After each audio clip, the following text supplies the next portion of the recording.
நம்மோடு தொலைபேசி வாயிலாக இணைந்திருக்கிறார் முன்னாள் அமைச்சர் அதிமுக மூத்த தலைவர் திரு ஜெயக்குமார் அவர்கள். சார் வணக்கம். EVKS இளங்கோவனுடைய மறைவு, தமிழ்நாட்டு அரசியல் அவர் ஏற்படுத்திய தாக்கம், அவரோடு நீங்கள் இணைந்து பணியாற்றிய அனுபவம், இரங்கல் செய்தியும் பதிவு செய்யலாம்.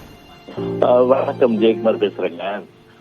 EVKS இளங்கோவன் அவருடைய இந்த மறைவு என்பது தமிழக அரசியலில் ஒரு பேரிழப்பு என்றுதான் நிச்சயமாக கருதப்படும். ஏனென்று சொன்னால், ஒரு நீண்ட நெடிய இந்த வரலாற்றுக்கு சொந்தக்காரர் என்று சொன்னால் அது மிகையாகாது EVKS இளங்கோவன் அவர்கள்.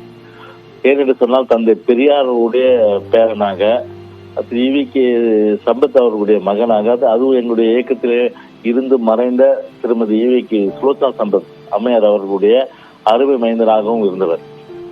அரசியல் ஒரு கருத்து வேறுபாடு இருந்தாலும் கூட ஒரு நட்பு பாராட்டுவதிலே ஒரு ஒரு ஒரு பண்பாளர் என்றுதான் நிச்சயமாக நாம் EVKS அவர்களை நிச்சயமாக இந்த நேரத்தில் நாம் குறிப்பிட்டாக வேண்டும். குறிப்பாக 2001ஆம் ஆண்டு காலகட்டத்தில் அவர் அன்றைக்கு எங்களோடு காங்கிரஸ் கட்சி அதற்கு அண்ணா திராவிட முன்னேற்ற கழகம் அன்றைக்கு கூட்டணி வைத்த நேரத்தில் அன்றைக்கு கூட்டணி வெற்றி பெற வேண்டும் என்பதற்காக அவருடைய உழைப்பு என்பது நிச்சயமாக ஒரு மறக்க முடியாத உழைப்பாகும். அது மட்டும் இல்லாமல்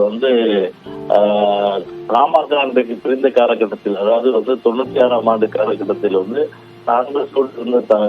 காங்கிரசிலிருந்து பிரிந்த பாமக மீண்டும் ஒன்றாவதற்கு அவர் எடுத்த அரும்பெரும் முயற்சி என்பது ஒரு கைக்கூடிய ஒரு நிலையை நிச்சயமாக நாம் இந்த நேரத்தில் குறிப்பிட்டாக வேண்டும்.